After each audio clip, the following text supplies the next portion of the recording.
standing by. Communication.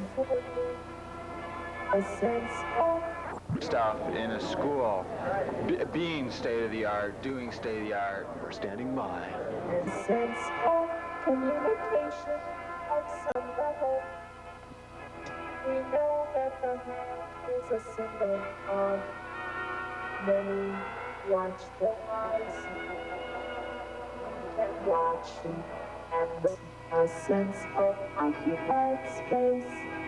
Being secure, we watch for eyes. We need to see, we need to watch. We are watching us.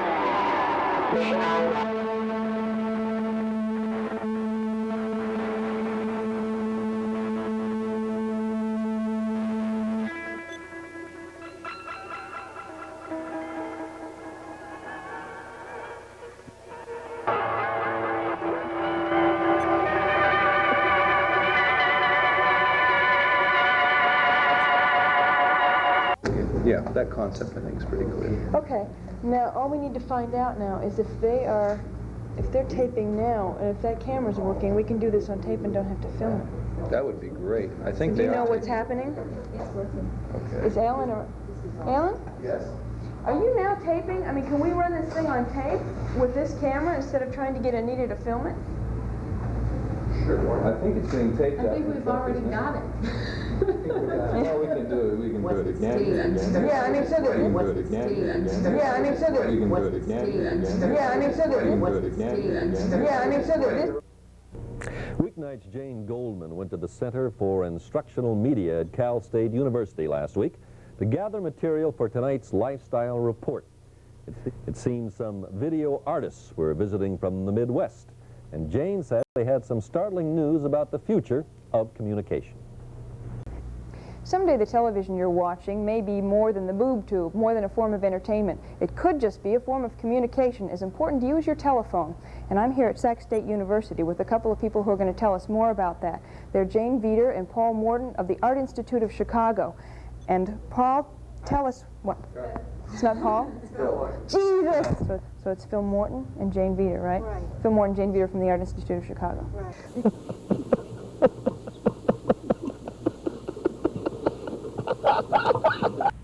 I would say, however, neurologically, the most important development in the last 30 years has been electromagnetic broadcasting, in particular television, because you remember the young people that were born after 1945 in the, brought up in the early 50s, the minute they crawled out of that crib and toddled over to the boob tube and with their chubby baby little tiny hands began turning dials, they learned how to tune and dial reality.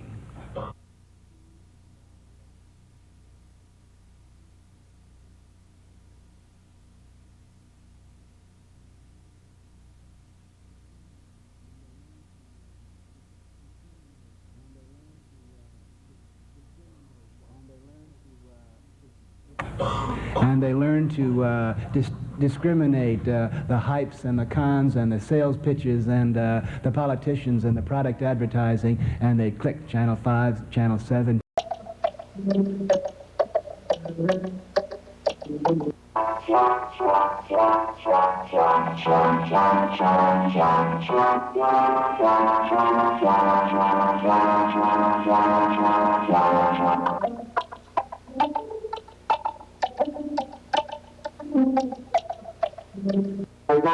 We are watching, we are surveying the activity. We are the surveyors of the surveillance activity.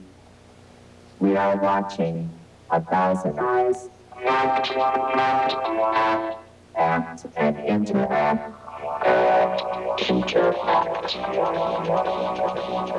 Nancy? Yes, it's me. How are you? Hello, Buckner. Do you see anyone? I see you up there. Raise the camera up.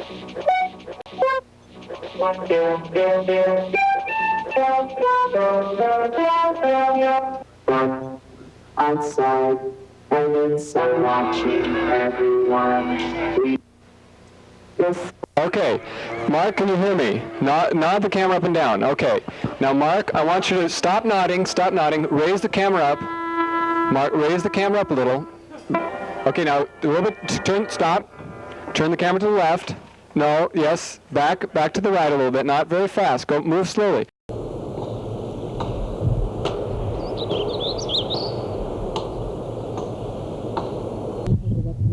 Starting to get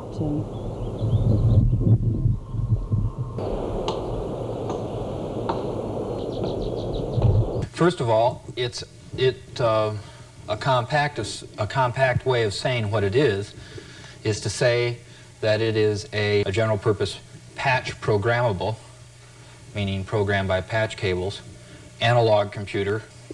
It's optimized. What makes it different than most general purpose analog computers is that this one is optimized for processing video information, for processing television information, although it also can process sound or any other signal.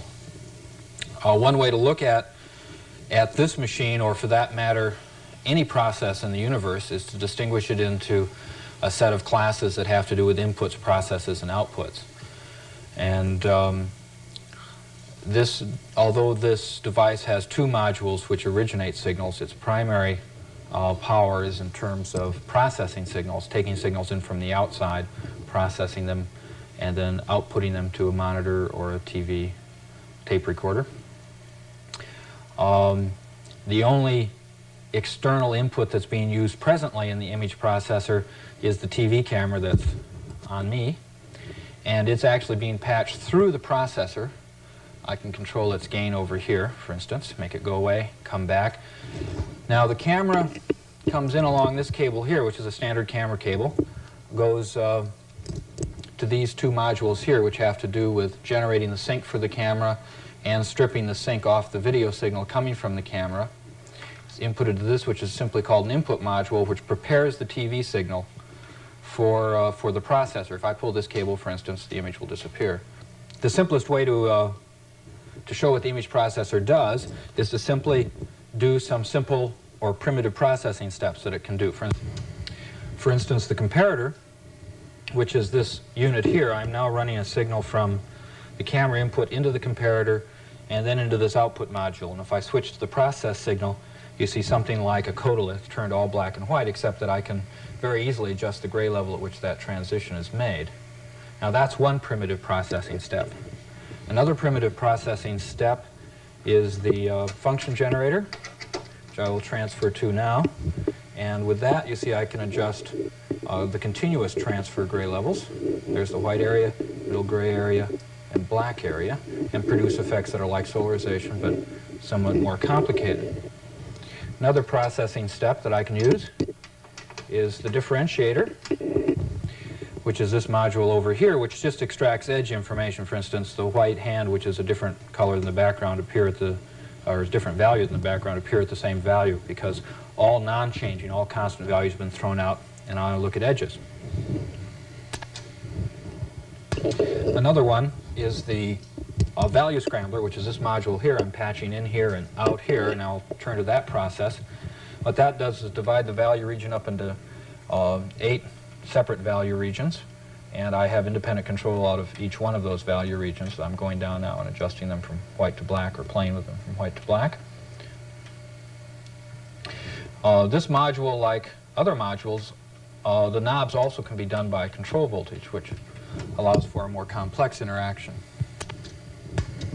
Now, the most important thing about the image processor is you get complex effects by patching modules together in various ways. For instance, now what I've done is to take a camera signal, feed it to the comparator, take the output of that signal and feed it to the differentiator, and then to the output module, and you see you get an effect which is quite different than the two modules originally. There are several other modules which I'm going to skip over very quickly, one of which is the adder multiplier, and this allows for very simple combinations of images. For instance, I can use it, for instance, to fade from one image to another. But because these are also voltage controllable, I can have that function performed by control voltage, which presently is being generated up here by an oscillator, and I can vary the frequency that that kind of thing happens.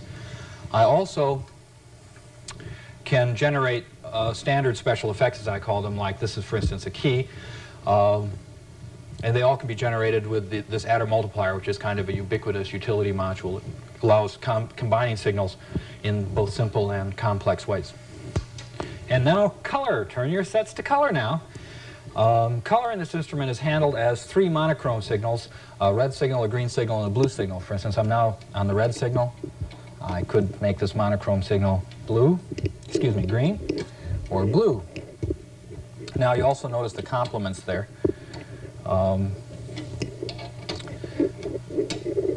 And so any of the processes that I could do in black and white, I can do in color.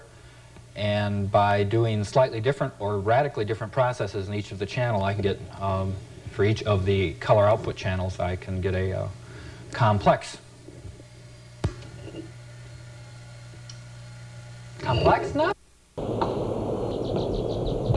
I think that what happens here with this thing is absolutely unique, and it's so, you know, I haven't got in my head how this fits into my interests, but what I've been thinking is, I've been trying to express to Phil, and I haven't really been successful these last few days. There's something about the live nature, the real-time nature of this thing here, where you can either put in a live camera or a videotape and operate on the videotape in live circumstances, and operate on it in a very complex manner. I mean, this device does more than most video synthesis stuff I've seen. And you know, I'm not that much of an authority, but like the stuff that I've seen Rut Etra do and the stuff that Beck does in San Francisco, I'm not trying to say better or you know, better or worse, but just very, very different. There are a lot of implications about it for me.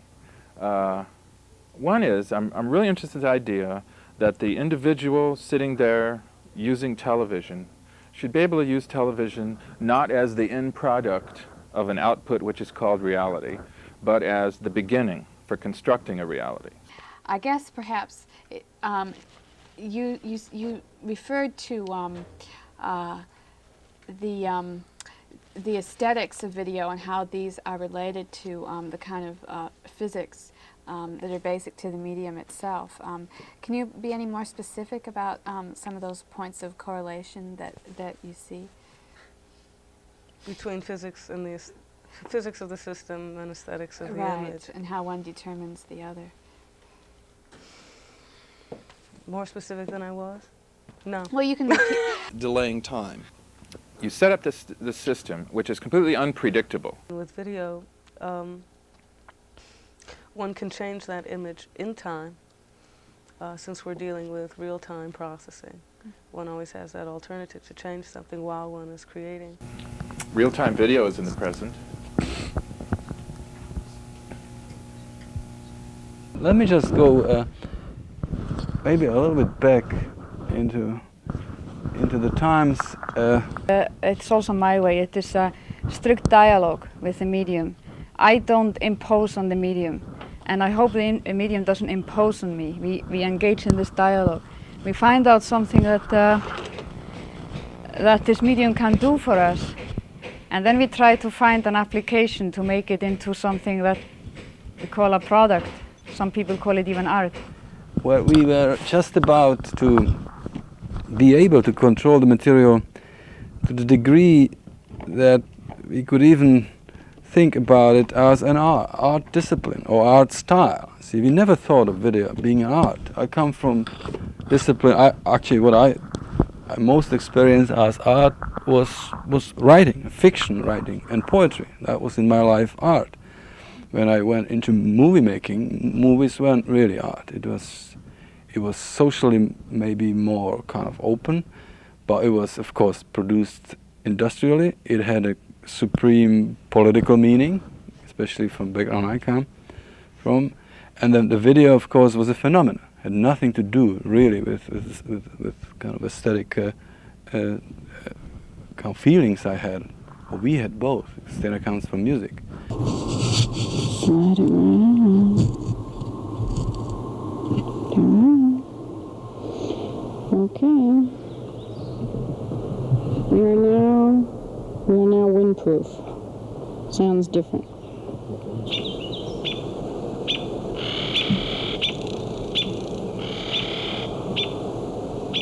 Yeah, it's fine. It just gets the, I was getting wind buzz in there.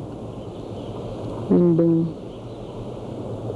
And the same goes for television. Why can't we try something new that hasn't been done before? And as I said, it doesn't always work, but many times it does. And that's where new departures come from that kind of individual thinking. And it's good to get in the avant-garde and find out what is happening, what's on the fringes of television as it continues to move forward.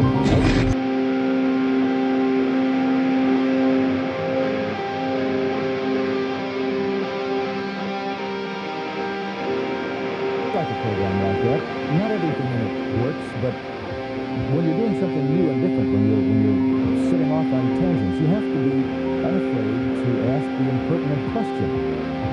Why should movies be made that way, only that way? Why shouldn't they be made this way? And the same goes for television. So I think one value of these tools is that after using them for a while and using them on a large scale means that we could come to conceive of a viable anarchist society. We could believe in that possibility and make it work. I think the next logical step instead is not to... Right.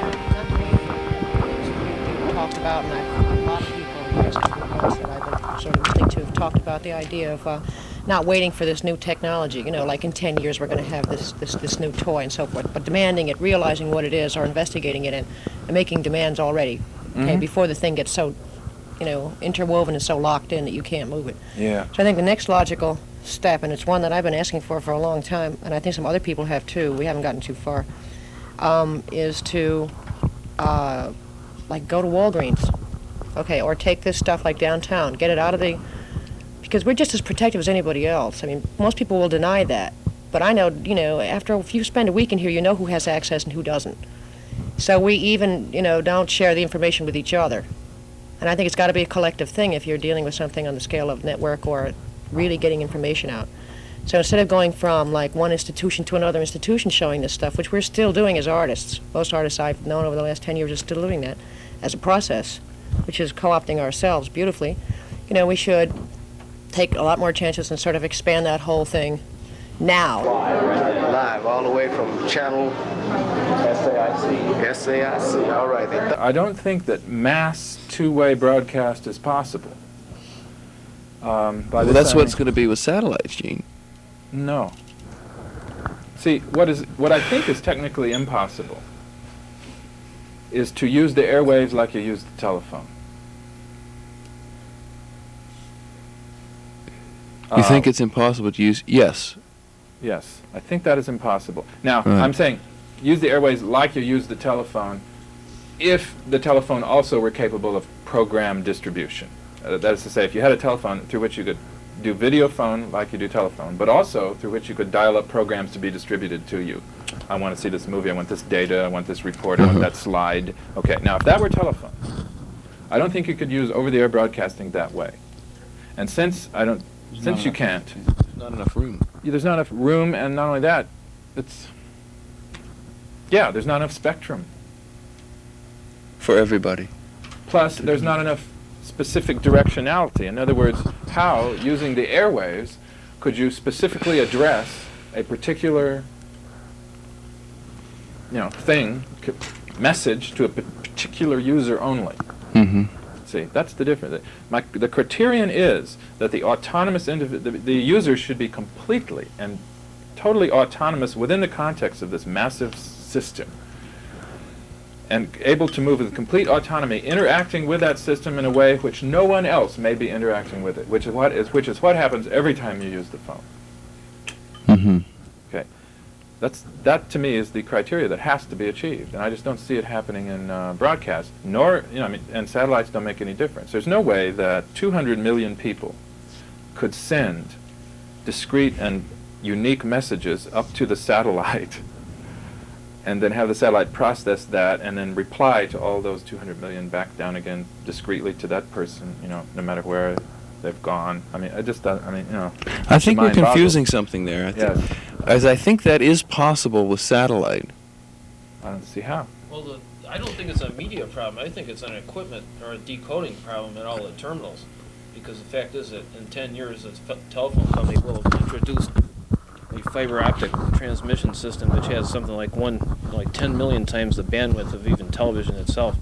And at that point, if it were economically feasible to supplement all the telephone wires with fiber optic conduits, is the plan. That would work, except where do you get all the terminals in everybody's home with sufficient addressing and decoding equipment to give people the privacy and the exclusivity of the telephone network? That's I not assume really that comes from microelectronic revolution that's happening in the computer domain. I mean, no one I've talked to said there's any problem there, because all you'd be receiving in the home at any one time is a signal of a given bandwidth, which your terminal would be designed to accommodate. But I'm getting back to this broadcast thing. I can't conceive of how the kind of communication net that I think is necessary for liberty could be achieved through broadcasting. I'm willing to say that if someone could show me how it would be conceived, then let's do it. I mean, how it could be done, then let's do it. But I can't. I think I'm confused about the concept of broadcasting. Well, I guess what I mean by that is using technology. over the airwaves. Yeah. Because the bandwidth is so limited. I mean. Yeah, I understand that. As far as I can understand, that's impossible for everybody to have a chunk of the electromagnetic spectrum for their very use. Yeah, so I think it's impossible. The only way you can do it is if you got it in wires. Light wires. Of some sort, yeah. I think so. no reason in principle why a wiring system can't be used like a broadcasting system. A year and a half ago. Oh, right. It is now being used through cable TV. That's exactly what it is. So in other words, like what I'm trying to say is there may not be that much of a distinction between that's a closed wire system. Precisely my point about cable television is that unless we decide to make it different from broadcasting, it may not grow up to be different from broadcasting at all. On the other hand, there's a powerful argument that it will be, because it happens to be growing up in a competitive capitalist environment in which, in order to succeed economically, it has to be different than broadcasting, or else no one would buy it. So, I mean, Right.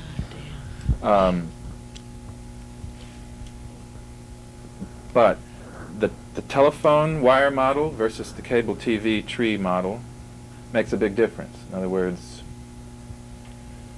in cable TV, you could make this thing imitate broadcasting and keep it that way, just by delivering the same menu of programs to everybody.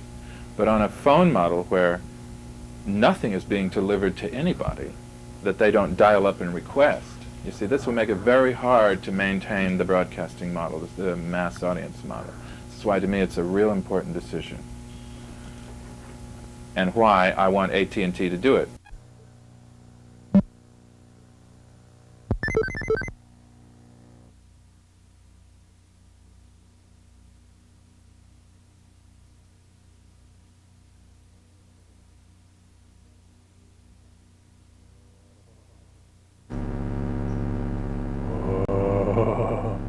So you see where you're going. Go ahead. Pull the trigger. Oh, okay.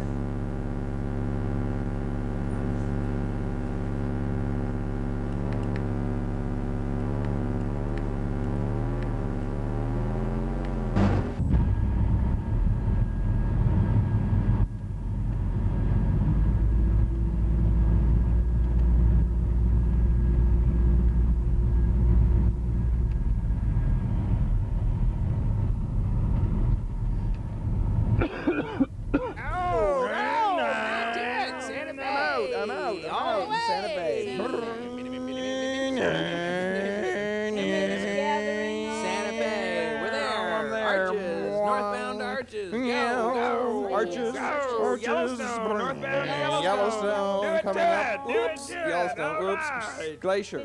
Basin. Montana.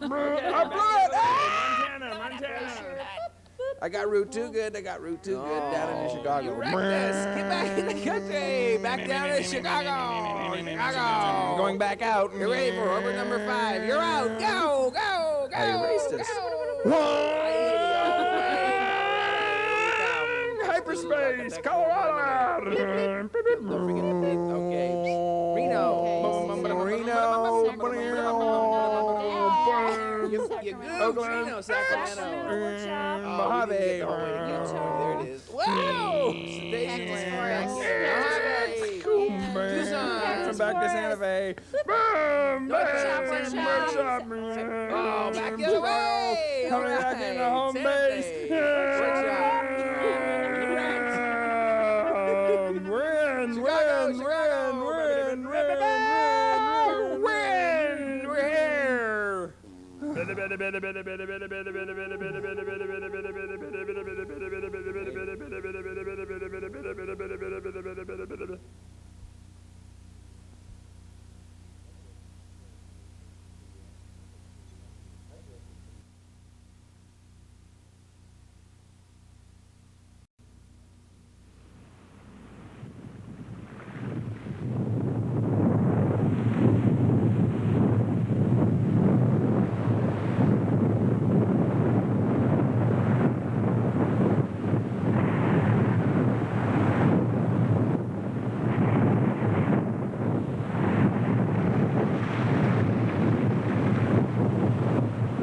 If you didn't understand all that, don't worry. Someday you'll be able to play it back until you do. And if you don't like it, someday you'll write your own program. I'm Jane Goldman for Weeknight. We now return the sets to you viewers.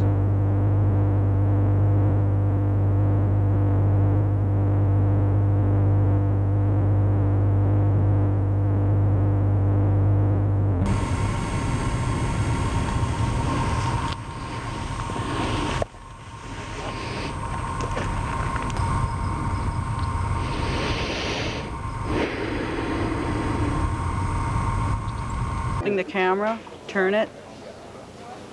Thank you. Thank you. Thank you. Thank you. Walk down the stairs and the steps. I'm sorry for the feedback. Impulse for the future is happening here. And in a minute, I'm going to try some mutational experiments here to see how many of you on this sunny day in Chicago are ready to metamorphose right here in this room. Go back to the umbrella. Go back to the umbrella.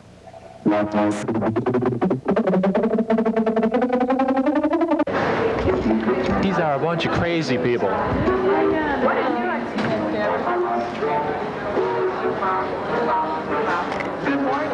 What brings you up so early this morning?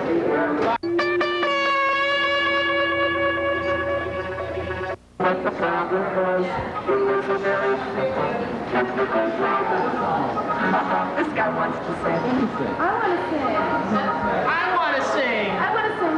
Well, the weather outside is frightening, but in here it's so delightful.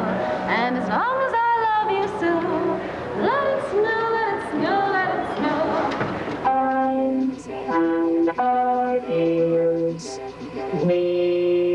Nancy? Yes. Is that all right? Is what? Is the sound all right? The sound is now. It is very fine. I like that shirt. I like your shirt. Down, down, in, to the right. No, to the left. Yes, there. Oh, oh, oh. That's very nice.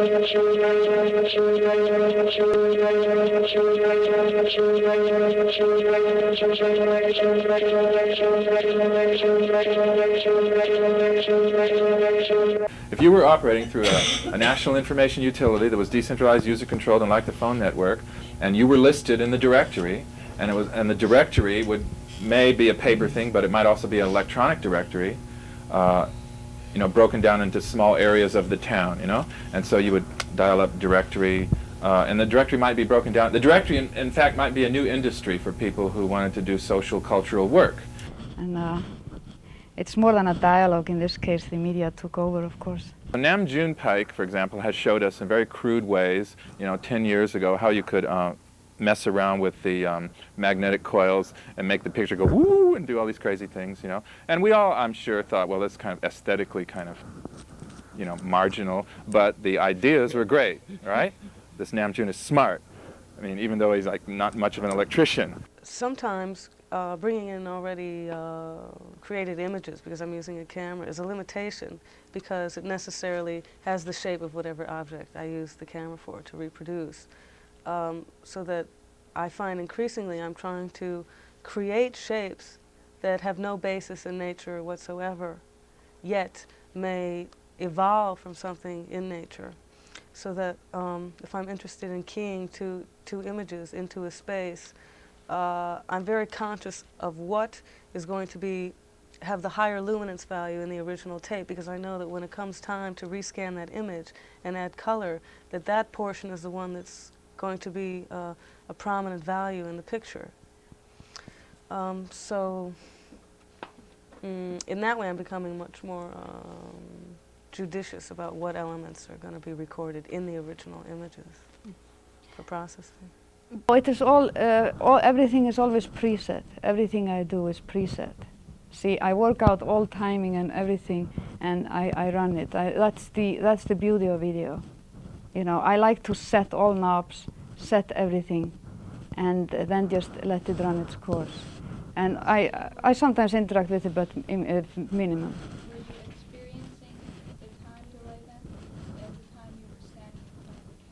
Look, when I'm standing in front of the camera, I'm totally, my mind is totally blown because I'm seeing it. See, I didn't see it before because there is no way I could have been seeing it when I was setting it up. The thing is that I needed something that was very simple, because anything complicated image just got lost. So it had to be either a hand or a face or something that is absolutely recognizable.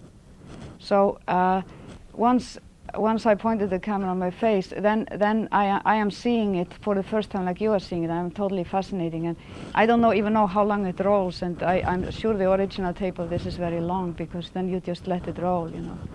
And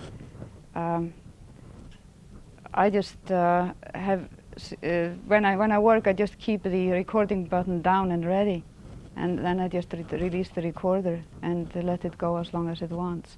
So I'm not involved. I'm in different time, let's face it. We all are. When we record something, we are involved in a totally different time as when we see it back, which is some of the greatest fascinations about video, that you see it back and you see it in a different time, because you have stepped out of the real time when you were doing it and you're seeing it as a memory. If we deal with moving image, which is in fact spatial, and which is can be accessed in fact through a space, then its significance changes, but it becomes an object, or image object, whatever you want. Then I thought the way would be to put yourself in that middle and view the environmental, the space, in a way as called all vision concept, or all space possibility. Then I found out there is a possibility of working with a different narrative structure, in which if you monitor the whole space at the same time all the time, not everything becomes significant to your consciousness. Then you start assembling the events in the space according to their significance to your own presence in that space.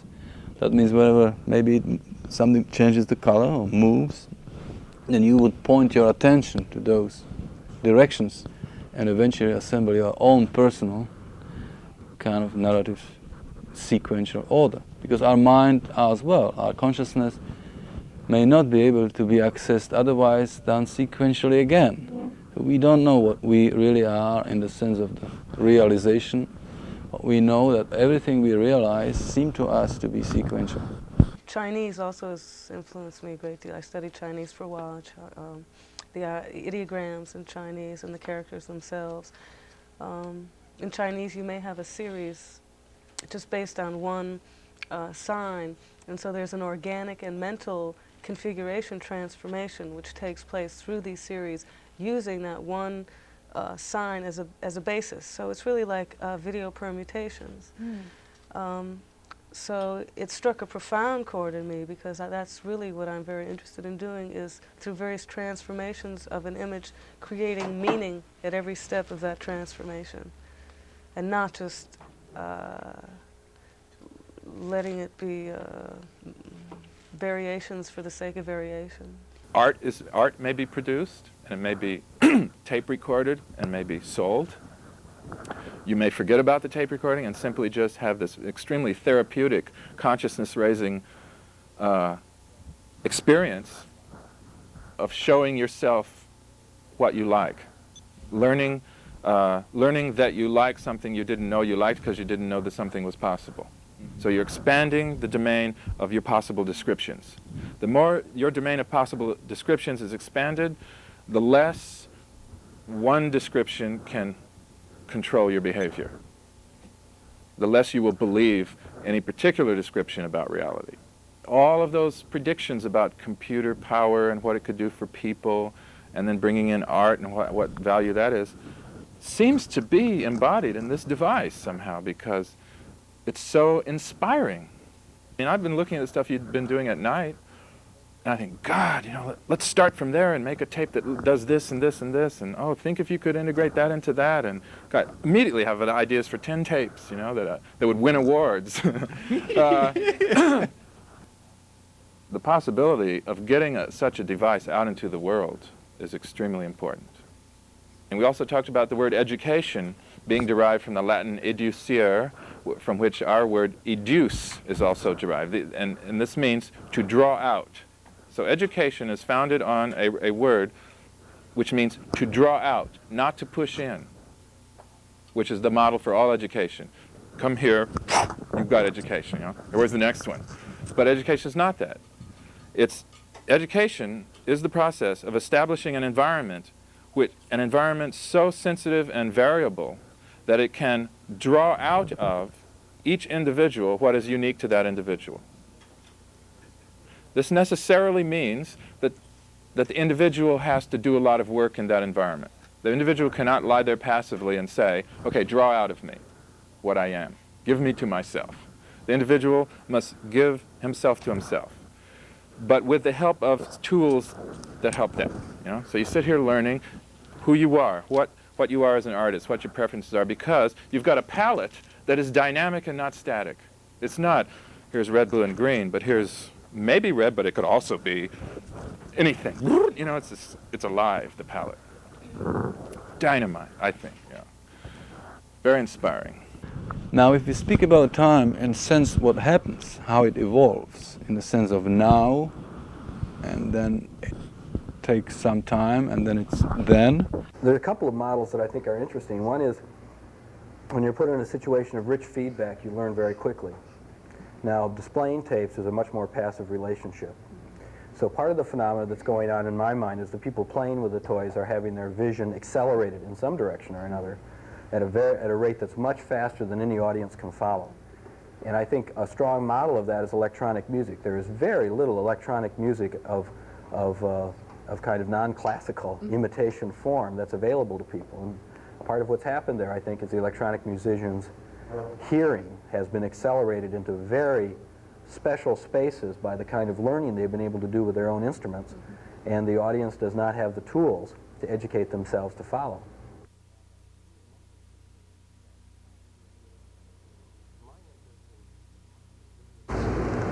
My interest in the electronic world was that in video was that it gave me a space to get out of of putting objects in institutions of the sacred and the profane.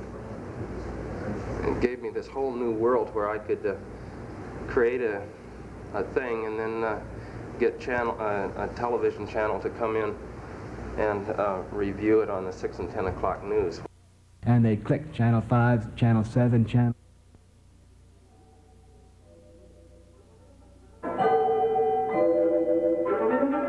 We'd like to show some of your special home movies on Image Union. Please send them to us if you want to, but realize that we cannot assume any responsibility for them. We'll be as careful as possible, of course, and try to get them back to you.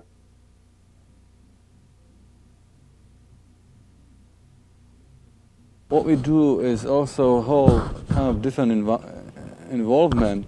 We have these horizontally spread interests, and so it's just kind of a peep, really, of what we are all about. You're becoming kind of an institution, and we also want to kind of do something about the educational involvements, because I'm part of the university, but I'm not really mentally, with agreement of that kind of teaching. And I hope that the next decade will show some other possibilities in which people that have the equipment and have the knowledge will develop different alternate styles, that it will eventually, the whole kind of necessity for that type of a knowledge, which is the intimate, it's the most intimate really one, will be done on different ground. Because everything that you have to do in institutions like this must be extremely difficult. And so we somehow solved it by building totally alternate, space and alternate equipment. In a way, it does belong to us privately. Every piece of equipment we have produced with, and you have seen, we eventually own. Some of it is borrowed, like the camera, film camera, we borrowed. But I just see no easy future for you, as long as you really have to negotiate everything you do with institutions. And I'm thinking about really, how, what is that you as a kind of age group is facing? Because we were quite innocently, we stumbled over video. It wasn't nothing we had to rationalize. There was no method, there was no craft. So we, in a way, were advantaged by it. But you come in much more sophisticated, environments with basic, models set, and you have to somehow cope with it. I don't know what I would do. It would be horrifying. Two of them are being played by Electronic Visualization Center. That's a research satellite here that is connected to Gene, Veeder, and myself. Together we coordinate 2 channels of video, which you would be seeing if you could see, directly from 2 small digital computers. Now that essentially is what is at the center of our message here in this news report. Digital computers are the new medium, is available for individuals for very, very low cost. And in fact, what we are doing in the video area this semester is introducing 6 of these same small digital computers for students to begin learning how to program.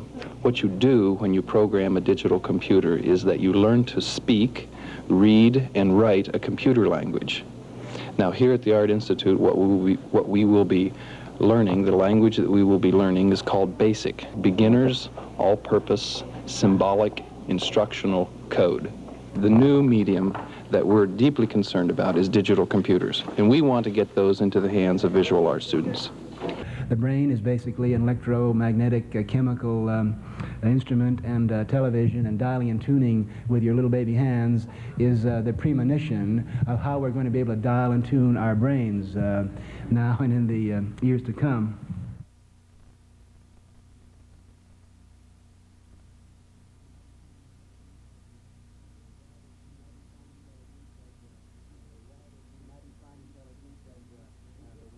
And I define intelligence as the wider range of input that we can handle, facility to integrate, remember, and relate information, and ability to transmit. Basically, intelligence is the ability to move faster, to get higher with more precision.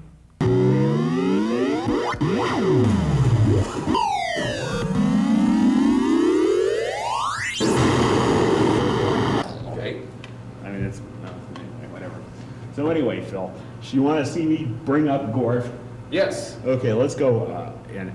activate GORF. We have Z disk and Z disk drive. Where? I didn't see it. Do it again. This is the disk. It goes into the Z disk drive. Wait a minute. I didn't have the right setting. We'll do this one more. Take 3. Okay. I take the Z disk. You got Z disk. Z disk. It goes over to Z disk drive. Got it.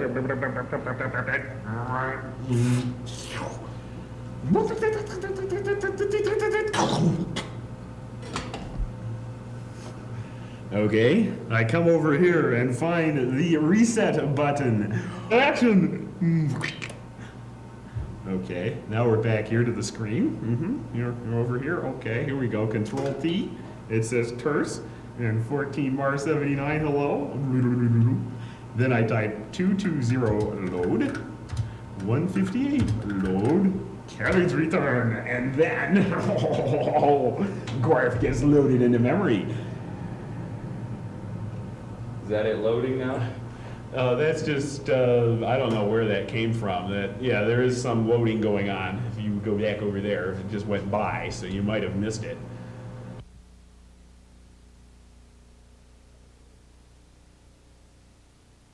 Typewriters with screens instead of pieces of paper.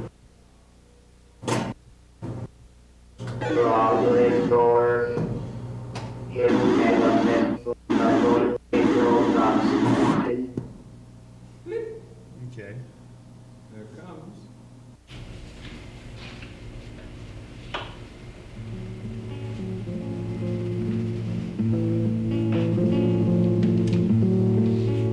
The two bronze lions standing guard at the main entrance of the Italian Renaissance building at Michigan Avenue and Adams Street welcome you to the world-renowned Art Institute of Chicago. And let's find out what's going on here. WBUC, in cooperation with the Art Institute of Chicago, presents Art for Everyone. Here is your host, Sandra Gare. In your left ear drum. There's an exhibition of work at the Art Institute of Chicago's gallery. One of the artists is Phil Morton from the video department, who is exhibiting something very interesting. Yes, Art for Everyone. Who is exhibiting something very interesting. It's involving electronics and media using 4 monitors. You are Phil Morton.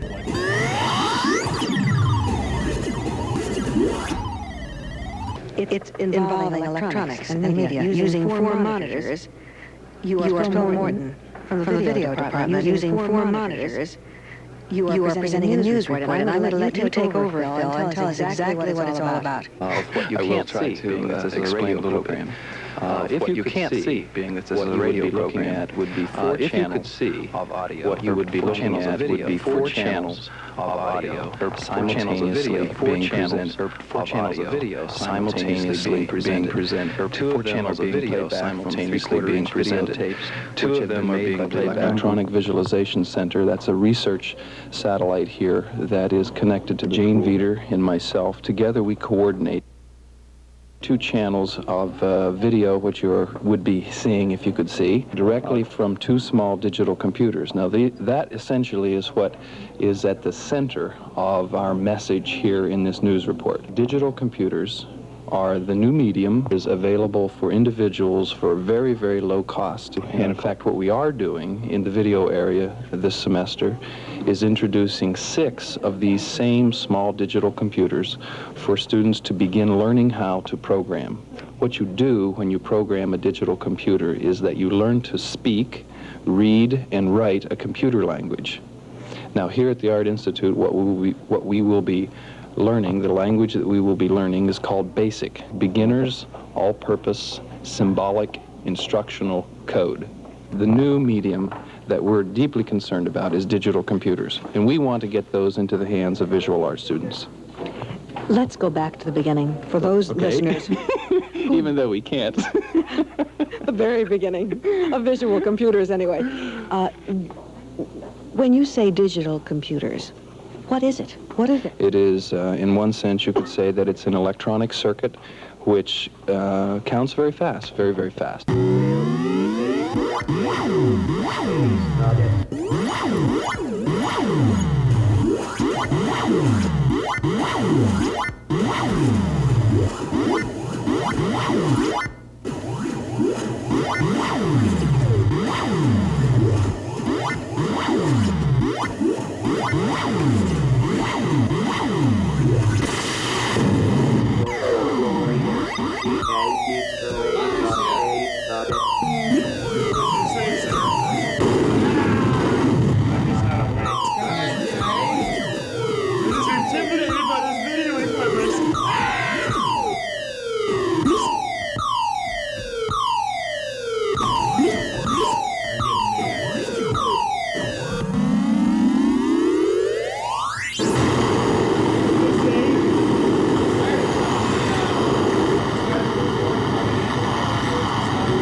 We that have been so much involved in materiality of video, and finding all the modes of controlling the image and generating the image and processing of the image, we may probably even migrate to total change of the style, as actually in my case I had to migrate from film, which was my previous medium, into something as free as video was at the beginning, or as aesthetically unbound.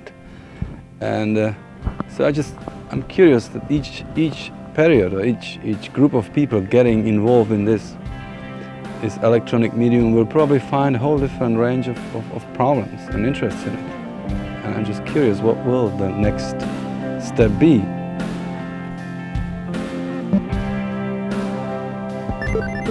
I think this is the last picture that you won't see.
Everybody's recording everybody these days. We have a trade name, the Vasulkas, and everything goes under the Vasulkas, but it's not done together anymore.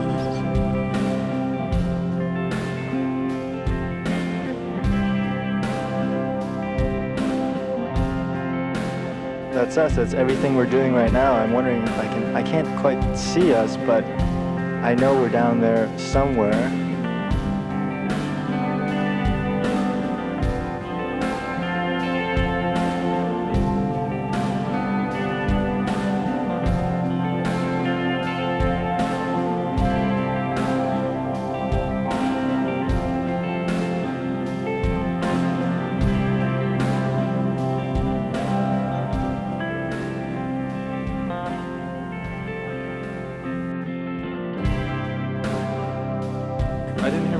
So what's going to happen now? Oh, okay. All right. Whatever. Okay. Process me.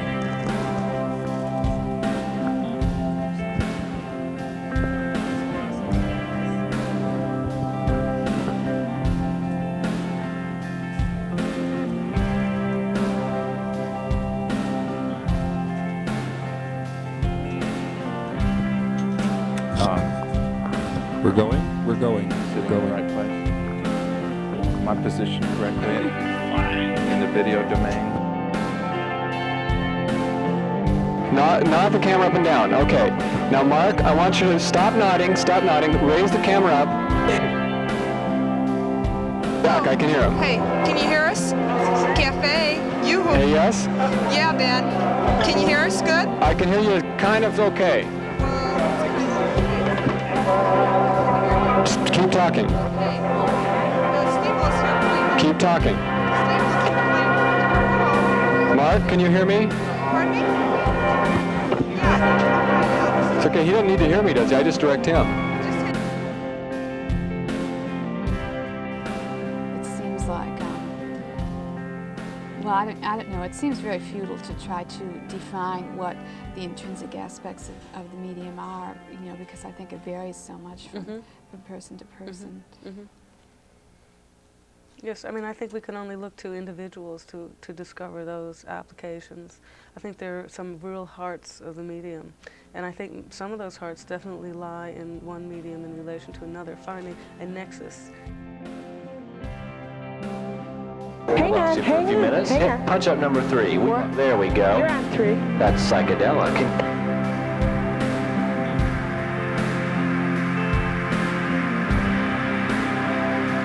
Responsible for that last piece ought to have their head examined.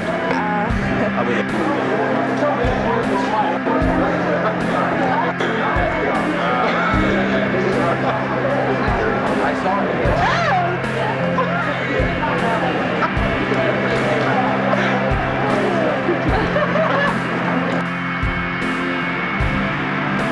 This is another breed of computer entirely called an analog computer. And it's optimized. What makes it different than most general purpose analog computers is that this one is optimized for processing video information, for processing television information, although it also can process sound or any other signal.